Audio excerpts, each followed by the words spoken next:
लक्ष आम्हाला लक्ष घालावं लागलं आणि जनतेने चांगल्या प्रकारचा कौल आम्हाला दिला.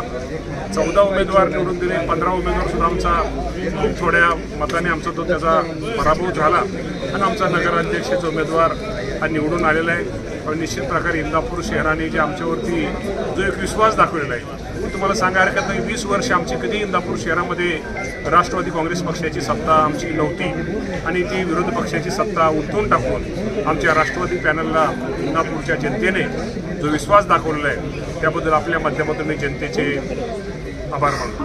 मामा, खरं तर तुम्ही आमदार आहातच, पण इंदापूर शहराचा आता लिडरशिप तुम्ही करणार आहे का? 100% शेवटी आता जनतेने आपला विश्वास ठेवल्यानंतर आता ते आपल्याला त्या शहराकडे लक्ष द्यावं लागेल आणि यापूर्वी पण शहराकडे मी लक्ष देत होतो, परंतु आता अधिक प्रमाणामध्ये लक्ष द्यावं लागेल, कारण का आपल्या लोकांनी आपल्याला जनतेने एक विश्वास दिलेला आहे. दोन्ही राष्ट्रवादी एकत्र येण्याचा मला काय वाटते, महापालिका 10 महापालिका निवडणुकीमध्ये जसं नगर परिषदमध्ये यश मिळाले तसं महापालिकेत मिळण्यासाठी आवश्यक आहे, तसं होईल का?